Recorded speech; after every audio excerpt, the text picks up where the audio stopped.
નમસ્કાર, કોમોડિટી લાઈવમાં આપનું સ્વાગત છે અને કોમોડિટી બજારની ગતિવિધિની ચર્ચા કરવા હાજર છું હું ઝરણા કંઠી. તો સૌપ્રથમ નજર કરી લઈએ કોમોડિટી સિલેક્ટની હેડલાઇન્સ પર.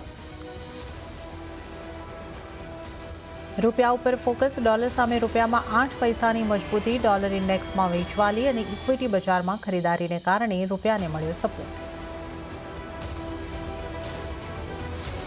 ક્રૂડની કિંમતોમાં મામૂલી તેજી. બ્રેન્ટના ભાવ $76 ઉપર પહોંચ્યા. સપ્લાયની ચિંતા ઘટતા અને ઇક્વિટી બજારમાં રિકવરીને કારણે 7 મહિનાના નીચલા સ્તરેથી રિકવરી.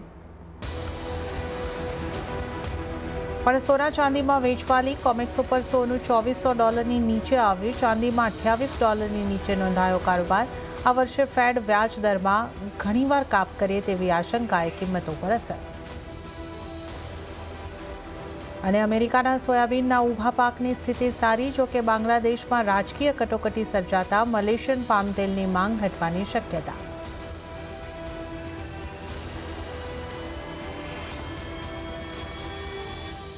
શરૂઆત કરીએ રૂપિયાના કારોબારથી. તો શરૂઆતી કારોબારમાં ડોલર સામે રૂપિયામાં મજબૂતી આવતી જોવા મળી છે. રૂપિયો 8 પૈસા જેટલો મજબૂત થઈને 83.95 પ્રતિ ડોલરની સામે 83.87 પ્રતિ ડોલર ઉપર ખુલ્યો છે. અને ત્યારબાદ આપણે જોઈએ તો રૂપિયાની મજબૂતી આપણને આગળ વધીને 83.92 સુધી પહોંચતી દેખાય છે. હવે આપણે જો ડોલર ઇન્ડેક્સને પણ જોઈ લઈએ તો ડોલર ઇન્ડેક્સ 103.33 ઉપર આપણને આવતો દેખાઈ રહ્યો છે. વધુ ચર્ચા કરીશું ટ્રેડબુલ સિક્યોરિટીઝના ભાવિક પટેલ આપણી સાથે જોડાયા છે. ભાવિકજી, ગુડ મોર્નિંગ અને સ્વાગત છે આપનું CNBC બજાર પર.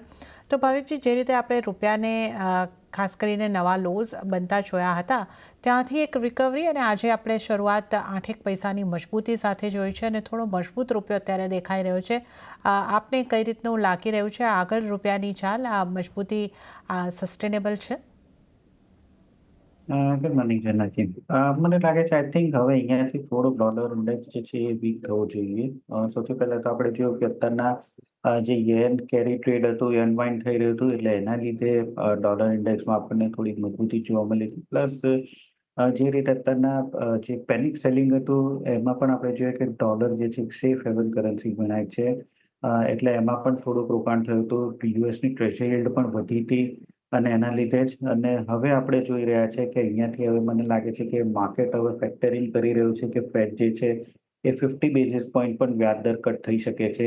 જે એક મહિના પહેલા આપણે એક મહિના એની ઇનફેક્ટ એક વીક પહેલા જોયું હતું તો 50 બેઝિસ પોઈન્ટનો ખાલી 4% થી 5% જ પ્રોબેબિલિટી જે હવે અત્યારના 40% ઉપર થઈ ગઈ છે. એટલે આ જો આગળ જતા ફેડ વ્યાજ કટ કરે છે તો મને લાગે છે કે ડોલર ઇન્ડેક્સમાં વીકનેસ જોવા મળી શકે છે.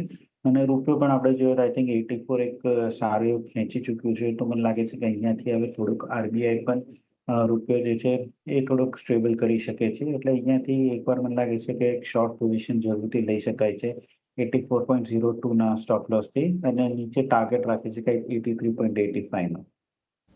ઓકે, તો અહીંયા આગળથી શોર્ટ પોઝિશન કરવાની સલાહ અહીંયા આગળથી બનતી દેખાઈ રહી છે. ટાર્ગેટ 83.85નો આપણે જોઈ રહ્યા છે. તો ડોલર ઇન્ડેક્સમાં થોડી નરમાશ અને રૂપિયાને થોડો સપોર્ટ અહીંયા આગળથી મળતો દેખાઈ રહ્યો છે. હવે આપણે સોનાની વાત કરી લઈએ તો સોનાની કિંમતોમાં ઉપલા સ્તરેથી ઘટાડો આવતા કોમેક્સ ઉપર ભાવ $2400 નીચે આવ્યા. તો સ્થાનિક બજારમાં ફ્લેટ ટુ નેગેટિવ કામકાજ થઈ રહ્યું છે. અહીંયા 2024માં ફેડ ઘણી વખત વ્યાજદરમાં વધારો કરે તેવા સંકેતો અને વેસ્ટ એશિયામાં તણાવની સ્થિતિઓએ સોનાની કિંમતો પર અસર થતી જોવા મળી રહી છે. તો ભાવિકજી, સોનામાં હવે કઈ રીતની આપણે રણનીતિ રાખવાની રહેશે? જે રીતે આપણે ગઈકાલે પણ ચર્ચા કરી હતી સોના ઉપર આપનો એક ખરીદારી તરફનો વ્યૂ હતો એ જ મેન્ટેન કરવાની આપની સલાહ રહેશે? કઈ રીતની આપની સલાહ સોના ઉપર આજે બની રહી છે? ડેફિનેટલી મને અહીંયાથી કોઈ બહુ મોટી કરેક્શન તો દેખાઈ જ નથી રહ્યું કારણ કે ફંડામેન્ટલ આપણે જોઈએ તો ફંડામેન્ટલ બધા સ્ટ્રોંગ છે. આઈ થિંક વર્લ્ડ રાહ જોઈ રહ્યું છે ઈરાનની એટેકથી અને જો આવશે તો જીઓપોલિટિકલ કન્સર્ન્સ વધવાના છે જે સેફ હેવન ડિવાઇન સોના માટે રહેવાની છે. હવે માર્કેટ પણ આશા કરી રહ્યું છે કે નેક્સ્ટ જે ફેડની બેઠક છે એમાં રેટ કટ તો છે જ ફોર શ્યોર. 25 બેઝિસ પોઈન્ટ કે 50 બેઝિસ પોઈન્ટ એ જોવાનું છે એટલે એ પણ સોનાને પોઝિટિવલી જોવા મળી શકે છે. એટલે મને નથી લાગતું કે ઓવરઓલ આપણે સોનામાં કોઈ મેજર કરેક્શન જોવા મળી શકે છે. આઈ થિંક યુઝ્યુઅલી જે આપણે જોઈએ છે કે સૂકા જોડે ભીનું પણ સળગી જાય છે એમ સોનું આપણે જોયું તો બધી ગ્લોબલ એસેટ ક્લાસની જે પેનિક સેલિંગ છે એમાં સોનું આવે છે. બટ પર્સન્ટેજ વાઇઝ આપણે જોઈએ તો આઈ થિંક સોનું બહુ ઓછું કરેક્શન જોવા મળ્યું છે કમ્પેર ટુ બીજી બધી એસેટ ક્લાસમાં. મને લાગે છે કે અહીંયાથી તેજી તરફ જોઈ શકે છે. ગઈકાલે આપણે થોડુંક ડોલર ઇન્ડેક્સ અને yield જે છે ટ્રેઝરી yield એ સરપ્રાઇઝિંગલી થોડીક મજબૂત થઈ એટલે એના લીધે $2400 નીચે સોનું આવ્યું છે. પણ મારી બેટ હજી પણ છે કે આઈ થિંક કોઈ પણ કરેક્શન આવે તો બાય જ કરવું જોઈએ કારણ કે અહીંયાથી મને સોનું હજી પણ તેજી જ દેખાઈ રહ્યું. કોઈ પણ ફંડામેન્ટલ્સ એવા દેખાઈ નથી રહ્યા કે જેમાં જોઈ શકાય કે સોનામાં આપણને વેચવાલી જોવા મળે. તો આજના દિવસમાં પણ 68,750 આસપાસનું લોંગ રેન્જ રિકમેન્ડેશન આપીશ. ઉપરનો ટાર્ગેટ રાખી શકાય 69,200 નો અને નીચે સ્ટોપ લોસ રાખી શકાય 68,500 નો. તો સોનામાં બાય એન્ડ ડિપ્સની જ રણનીતિ રાખવી જોઈએ. ઓકે, તો સોનામાં બાય એન્ડ ડિપ્સની રણનીતિ આજે પણ તમે રાખીને ચાલો. 69,200નો ટાર્ગેટ અને 68,500ના સ્ટોપ લોસ અહીંયા આગળથી બનતા દેખાઈ શકે છે. તો સોનામાં ખરીદારી તરફ રહેવાની સલાહ બનતી દેખાઈ રહી છે. ભાવિકજી, આપણે સોનાના આપણે કઈ રીતે ટ્રેડ લેવો જોઈએ નિયર ટર્મની એની તો આપણે વાત કરી, પણ આપણે જો 2023ના સોનાના રિટર્ન જોઈએ તો એ 12.8% જેવા હતા અને 2024માં અત્યાર સુધીમાં આપણે ઓગસ્ટમાં જ્યારે આવ્યા છે 16% જેવા થઈ ગયા છે. અને આજે જીઓપોલિટિકલ ટેન્શન્સ અને રેટ કટ આ બંને વસ્તુ છે જે એક પોઝિટિવ સપોર્ટ સોનાને કરી રહ્યા છે. તો યર એન્ડ સુધી આપણે જોઈએ તો સોનાને માટે હજી ઓપોર્ચ્યુનિટી છે. જે લોકોએ પાછલી સોનાની રેલી મિસ કરી છે એને માટે હજી એક આ ચાન્સ હોઈ શકે ખરો? Yes, absolutely. ઇનફેક્ટ ગઈકાલે પણ મેં કીધું હતું કે આ જે કરેક્શન આવ્યો છે એ લોકો માટે ગોલ્ડન ઓપોર્ચ્યુનિટી છે કે જે લાસ્ટ ટાઈમની જે રેલી હતી એ ચૂકી ગયા છે તો ફરીથી હવે ઓપોર્ચ્યુનિટી મળી છે કે જ્યાં અહીંયાથી ફરીથી 69,000-68,000ની આસપાસનું જે લેવલ મળે છે એ બાય કરી શકાય છે. એક તો આપણે જોયું કે જે ઇમ્પોર્ટ ડ્યુટી કટ થઈ એનો એક પોઝિટિવ ફેક્ટર જોવા મળ્યું હતું અને બીજું ઇન્ટરનેશનલ માર્કેટમાં જે ગ્લોબલ સેલિંગ છે એના લીધે સોનામાં આપણને સેલિંગ જોવા મળ્યું હતું. મને લાગે છે કે આ ઓપોર્ચ્યુનિટી ડેફિનેટલી લોકોએ જે બાકી રહી ગયા છે એ લોકોએ લેવી જોઈએ કારણ કે અહીંયાથી સોનું તેજી તરફ જ થઈ શકે છે. Yes, I think major part of the rally મને લાગે છે પ્લેડ આઉટ થઈ ગયું છે કારણ કે માર્કેટ ઘણું બધું ડિસ્કાઉન્ટ કરી ચૂક્યું છે કે મે બી 50 બેઝિસ પોઈન્ટ રેટ કટ આવી શકે છે. બટ એકવાર રેટ કટની સાયકલ ચાલુ થશે પછી મને લાગે છે કે સોનામાં ફરીથી જે પિકઅપ જે છે એ થઈ શકે છે. હાલ અત્યારના થોડીક ડિમાન્ડ જે ફિઝિકલ જે છે એ ચાઇના તરફથી અટકી ગઈ છે એટલે મોમેન્ટમ એટલું સ્ટ્રોંગ નથી. બટ મને લાગે છે કે ઓવરઓલ નેક્સ્ટ 2025માં પણ આપણે વાત કરીએ તો આઈ થિંક ડબલ ડિજિટ્સમાં જ ગેઇન હોવું જોઈએ. ડેફિનેટલી જે લોકો રહી ગયા છે એ લોકો અહીંયાથી બાઇંગ કરવું જોઈએ. ઓકે, તો એક મજબૂતી તરફનો વ્યૂ તો ચોક્કસપણે બની રહ્યો છે. પણ રેલીની જે મેજર રેલી છે એ પ્લેઆઉટ અહીંયા આગળથી થઈ ચૂકી છે. પણ જેમને સોનાની રેલીને મિસ કરી છે ચોક્કસપણે અહીંયા આગળથી હજુ પણ રોકાણ કરી શકે છે. ચાંદીના કારોબાર પર નજર કરી લઈએ તો ચાંદીમાં પણ દબાણ રહેતા વૈશ્વિક બજારમાં ભાવ $28ની નીચે રહ્યા છે. તો સ્થાનિક બજારમાં કિંમતો 79,469ની આસપાસ કારોબાર કરતી આપણને દેખાઈ રહી છે. તો 27.11 ઉપર કોમેક્સ ઉપર ચાંદી ફ્લેટ ટુ પોઝિટિવ અને MCX ઉપર આપણે ચાંદીની અંદર દબાણ જોઈ રહ્યા છે. આ ચાંદી ઉપર આપની હવે કઈ રીતની સલાહ રહેશે ભાવિકજી? ચાંદીમાં આઈ થિંક હજી પણ મને લાગે છે કે થોડોક વીકનેસ તો છે જ ઓલ્ધો અહીંયાથી થોડો બહુ શોર્ટ કવરિંગ જરૂરથી જોવા મળી શકે છે.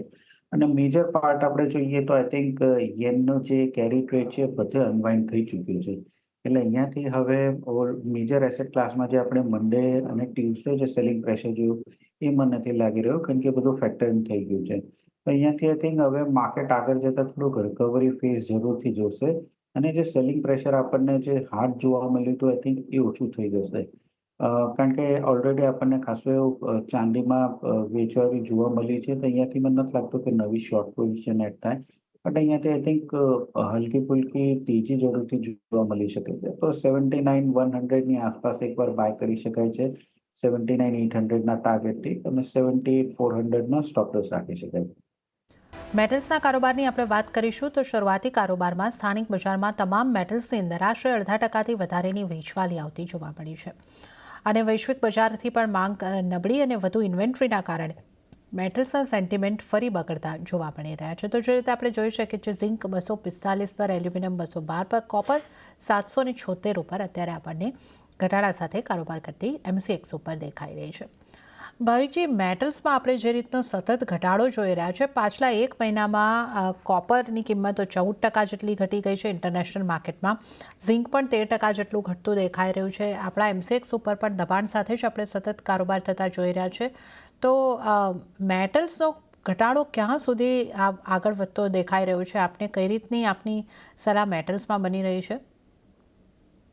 આઈ થિંક હવે મેટલ્સમાં શોર્ટ કોલ આપતા પણ સ્લાઇટ વીક લાગે છે, કારણ કે ઓવરઓલ આપણે ટેકનિકલ ઇન્ડિકેટર્સ જોઈએ, કોઈ પણ મોમેન્ટમ ઇન્ડિકેટર્સ જોઈએ, એ બધા ઓવરસોલ્ડમાં દેખાઈ રહ્યા છે. એટલે અહીંયાથી એક ડેફિનેટલી ઉછાળો એક્સપેક્ટેડ છે. બટ કારણ કે આપણે જોયું છે કે અત્યારે ફંડામેન્ટલ એટલા વીક છે કે કોશિશ જગ્યાએથી કોઈ પોઝિટિવ ટ્રિગર નથી મળી રહ્યું મેટલ્સમાં થોડોક ઉછાળો જોવા માટે. એટલે આઈ થિંક હજી પણ જે લોકો લોંગ પોઝિશન માટે વેઇટ કરી રહ્યા છે, એ લોકો આઈ થિંક મને લાગે છે કે હજી પણ વેઇટ કરવું જોઈએ છે. કન્ફર્મ લાગી નથી રહ્યું કે બેઝ બની ગયું છે ત્યાં સુધી એવોઇડ જ કરવું જોઈએ. આપણે સૌ જોઈએ છે છેલ્લા 4-5 દિવસથી કે એક નાનો ઉછાળો આવે છે, ત્યાંથી ફરી એક સેલિંગ પ્રેશર દેખાઈ રહ્યું છે. અને સતત મેટલ્સમાં જે છે એ સેલિંગ કન્ટિન્યુ થઈ રહ્યો છે. એલએમઈમાં પણ જોઈએ તો ઇન્વેન્ટરી વધી રહી છે. એટલે આગળ તો મને નથી લાગતું કે હમણાં કોઈ પણ તેજી જોવા મળે. આઈ થિંક કોપરમાં ઓલરેડી ખાસી કરેક્શન જોયું છે. એટલે અહીંયાથી હવે મને લાગે છે કે સેલની રેકમેન્ડેશન એવોઇડ કરવી જોઈએ. બટ બાય હું એટલે નથી કહેતો, કારણ કે ઓવરઓલ ટ્રેન્ડ ખાસો વીક છે. ઝિંકમાં હજી પણ મને લાગે છે કે નીચે જવાની થોડી જગ્યા છે. તો ઝિંકમાં હું 245 ની આસપાસનું શોર્ટની રિકમેન્ડેશન આપીશ. નીચે ટાર્ગેટ રાખી શકાય છે 242 નો, અને સ્ટોપ લોસ રાખી શકાય 246 નો. તો ઝિંકમાં શોર્ટને મારી રિકમેન્ડેશન રહેશે. ઓકે, તો મેટલ્સમાંથી કોપરને અત્યારે અવોઇડ કરીને ચાલો. ફંડામેન્ટલ ખાસ્સા નબળા છે અહીંયા આગળથી, તો એક અવોઇડ કરીને ચાલવાનો જો વ્યૂ અહીંયા આગળથી હાલમાં રાખવો જોઈએ. અને ઝિંકની અંદર એક સેલ કરવાની સલાહ આપને માટે બની રહી છે. ટાર્ગેટ 242, 242ના, સ્ટોપ લોસ 246, 246નો રાખીને એક સેલ તરફ ઝિંકની અંદર રહી શકો છો. તો આપણે અહીંયા આગળથી મેટલ્સની વાત કરી. હવે ક્રૂડના કારોબાર પર જો નજર કરીએ તો ક્રૂડમાં વોલેટાઇલ કારોબાર યથાવત છે. અહીંયા આગળ આજે બ્રેન્ટની કિંમતો આશરે 7 મહિનાના નીચલા સ્તરેથી થોડી સુધરીને $77 આસપાસ પહોંચતી આપણને દેખાય છે. તો નાઇમેક્સ ક્રૂડમાં પણ 0.5% કરતાં વધારેની આ મજબૂતી આવી છે અને $73 ઉપર કામકાજ છે. સ્થાનિક બજારમાં જોઈએ તો અહીંયા પણ થોડી પોઝિટિવિટી ચોક્કસપણે દેખાઈ રહી છે. 6,200ની નજીક કિંમતો પહોંચતી દેખાઈ રહી છે. તો યુએસમાં 5 સપ્તાહ બાદ ઇન્વેન્ટરીના આંકડા જે છે એ વધતા થોડા દેખાઈ રહ્યા છે અને સપ્લાયની ચિંતા ઓછી થતાં ક્રૂડની કિંમતોને અહીંયા આગળથી એક સપોર્ટ પણ મળતો દેખાઈ રહ્યો છે. ભાવિકજી, ક્રૂડને તમે કઈ રીતે જોઈ રહ્યા છો? ક્રૂડમાં જે ઘટાડો આવ્યો હતો, હવે ક્રૂડની સ્થિતિ સુધરતી દેખાઈ રહી છે? આ ઘટાડો અટકી જશે? કઈ રીતે આપ જોઈ રહ્યા છો? આઈ થિંક ટેમ્પરરી મને લાગે છે કે ઘટાડો મે બી અટકી શકે છે. જેમ તમે કીધું, છેલ્લા 5 અઠવાડિયાથી આપણે જોઈએ તો ક્રૂડની ઇન્વેન્ટરી હતી એ સતત ડ્રોડાઉન થઈ રહી હતી. બટ એના છતાં પણ પ્રાઇસીસ આપણે જોઈએ તો ઘટી રહ્યો હતો. ગઈકાલે આપણે જોયું તો 5 અઠવાડિયા પછી પહેલી વાર ક્રૂડની ઇન્વેન્ટરી વધી છે, જે નેગેટિવ છે. બટ તે છતાં પણ આપણે પ્રાઇસીસ જોયું કે સ્ટેબલ થયું છે, નવી ફ્રેશ સેલિંગ નથી આવી. તો આઈ થિંક દેખાઈ રહ્યો છે કે અહીંયાથી જે સેલર્સ છે એક્ઝોસ્ટ થઈ ચૂક્યા છે.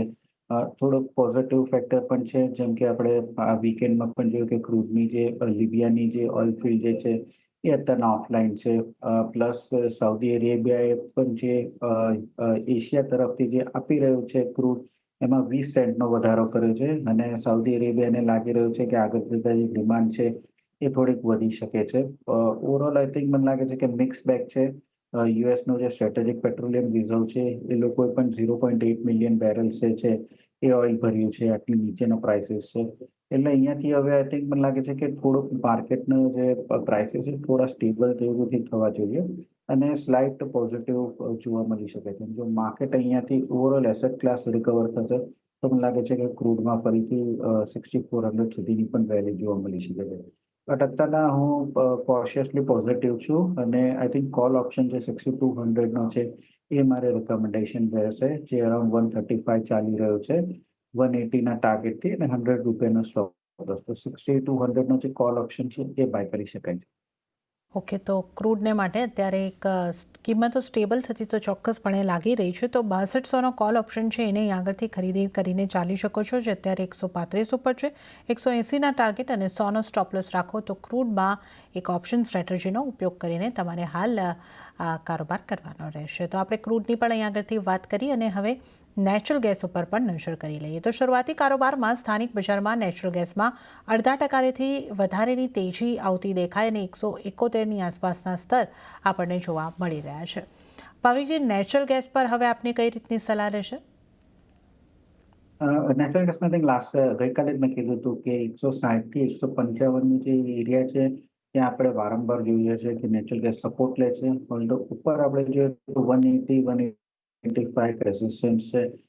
ગઈકાલે 160 થી 170 સુધી એક રેલી જોવા મળી છે. મને લાગે છે કે આ જે રેલી છે 175 સુધી કન્ટિન્યુ થઈ શકે છે. બટ અહીંયાથી હું નહીં પણ 167ની આસપાસ આવે છે ત્યારે હું રિકમેન્ડેશન કરીશ કે એકવાર થોડું કરેક્શન આવે ત્યાંથી બાય કરી શકાય છે 175ના ટાર્ગેટથી અને સ્ટોપ લોસ રાખી શકાય 163 નો. ઓર 167ની આસપાસ આવે છે તો ત્યાંથી બાય કરી શકાય છે. ઓકે, તો નેચરલ ગેસમાં એક જે વ્યૂ છે આપણે આગળથી ખાસ લીધો છે તો લેવલને ધ્યાને રાખીને તમારે આ કોલ લેવાનો રહેશે. તો આ એક નેચરલ ગેસની આપણે વાત ખાસ કરી છે. હવે આપણે એગ્રી કોમોડિટીઝના કારોબાર તરફ આગળ વધીએ અને મસાલા પેક ઉપર જો નજર કરી લઈએ તો મસાલા પેક તરફથી મિશ્ર સંકેતો અહીં આગળથી મળતા દેખાયા છે, પણ કુવાર પેકની અંદર દબાણ સાથેનો કારોબાર થતો દેખાઈ રહ્યો છે. કુવાર કમમાં આશરે 0.5%નો ઘટાડો, પણ એરંડાની અંદર આપણે થોડું પોઝિટિવિટી સાથેનું કામકાજ જોઈ શકીએ છીએ અને કપાસિયા ખોળમાં 0.5%થી વધારેની વેચવાલી આપણને દેખાઈ રહી છે. અત્યારે 0.5% કરતાં પણ વધારેની વેચવાલી કપાસિયા ખોળની અંદર આવતી દેખાઈ રહી છે. ભાવિકજી, મસાલા પેકની સાથે જો આપણે શરૂઆત કરીએ, મસાલા પેકમાં હળદરમાં થોડી ફ્લેટ ટુ પોઝિટિવ કારોબાર છે અને જીરા અને ધાણાની અંદર થોડી દબાણ બનતું દેખાઈ રહ્યું છે. કઈ રીતે આપ જોઈ રહ્યા છો મસાલા પેકને? હળદરમાં મને બહુ મોટી તેજી નથી દેખાતી કારણ કે અત્યારના ગ્રાઉન્ડ રિપોર્ટ એ છે કે ગઈ વખતે જે ઓછું સ્વિંગ થયું હતું આ વખતે કારણ કે પ્રાઇસ વધારે છે અને વરસાદ પણ સારો છે એટલે મે બી જે વાવણી છે એ વધી શકે છે. ઓલ્ધો માર્કેટમાં માલ તો છે ફેબ્રુઆરી માર્ચમાં જ આવશે, બટ એક સેન્ટિમેન્ટ જરૂરથી રહેશે કે જેના લીધે પ્રાઇસ જે છે એ થોડુંક નબળો રહી શકે છે. સેકન્ડ આપણે જોઈએ તો હળદરની યુઝ્યુઅલી ઓગસ્ટ સપ્ટેમ્બર પછી જ ડિમાન્ડ જે આવે છે લોકલમાં, એટલે હાલ પૂરતો આ 1 થી 2 મહિનામાં મને લાગે છે કે 15,000 થી 18,000ની જે રેન્જ છે એમાં જ રહી શકે છે. કરન્ટલી આપણે જોઈએ કે 15,000નું એક સારું બેઝ બની ચૂક્યું છે. એની નીચે માર્કેટ જઈ નથી રહ્યું તો 15,500ની આસપાસ આવે છે તો 15,000ના સ્ટોપ લોસ એકવાર બાય કરી શકાય છે. ઉપરનો ટાર્ગેટ રાખી શકાય 16,000નો. ઓકે, તો 15,000ની આસપાસ હળદરમાં ખરીદી કરો અને ઉપરની તરફ 16,000ના ટાર્ગેટ તમે રાખીને ખરીદી તરફ રહી શકો છો. ગુવાર પેકની જો આપણે અહીં આગળથી વાત કરીએ, આજે ગુવાર પેકમાં થોડા દબાણ સાથેના કારોબાર આપણને થતા દેખાઈ રહ્યા છે. ગુવાર સીડ 5%નું દબાણ, ગુવાર કમ એમાં 0.40%નું દબાણ બનતું દેખાઈ રહ્યું છે. કઈ રીતે આપ હવે ગુવાર પેકને જોઈ રહ્યા છો? આઈ થિંક ગુવાર કમ અને પેક મને લાગે છે કે ફરીથી 5300 થી 5600ની રેન્જમાં જ રહેશે. આપણે 2-4 દિવસ પહેલા જોયું હતું કે એક મેજર અપસાઇડ જોવા મળ્યો હતો અને પછી ફરીથી હવે ડાઉનસાઇડ થવા મળ્યો છે. અત્યારના જે વાવણીની વાત કરીએ તો આઈ થિંક ગયા વર્ષ કરતાં 4 થી 5% જ ઓછું છે અને આઈ થિંક જેમ જેમ આ વરસાદ રાજસ્થાનની બાજુ વધી રહ્યો છે એ રીતે મને લાગે છે કે વાવણી સારી જ થશે. ઓકે, તો રાજસ્થાનની અંદર સારા વરસાદની અસર જે છે ખાસ આપણને કુવાર પેકની ઉપર દેખાઈ રહી છે. કુવારની વાવણી અહીં આગળથી સારી થઈ શકે છે જેને કારણે કિંમતો એક પ્રેશરની અંદર આવતી દેખાઈ રહી છે. ઉત્પાદન સારું થવાથી સપ્લાય જે છે એ એક સારી રહેતી દેખાઈ શકે છે. કેરી ઓવર સ્ટોક પણ એના પર પણ ધ્યાન આપવાનું છે. તો ગુવારની આપણે અહીં આગળથી ખાસ વાત કરી અને જે રીતે આપણે જોઈ રહ્યા છીએ કે એક ગુવારની અંદર એક 5500 સુધીના લેવલની અંદર એક રેન્જની અંદર આપણે કારોબાર જોઈ શકીએ છીએ. કુવાર કમમાં પણ 10,000થી 11,000ની વચ્ચેનો એક કારોબાર થતો આપણને દેખાઈ રહ્યો છે. તો આપણે અહીં આગળથી ખાસ કરીને કુવાર પેકની વાત કરીએ જ્યાં આજે થોડા દબાણ સાથેનો કારોબાર થતો દેખાઈ રહ્યો છે.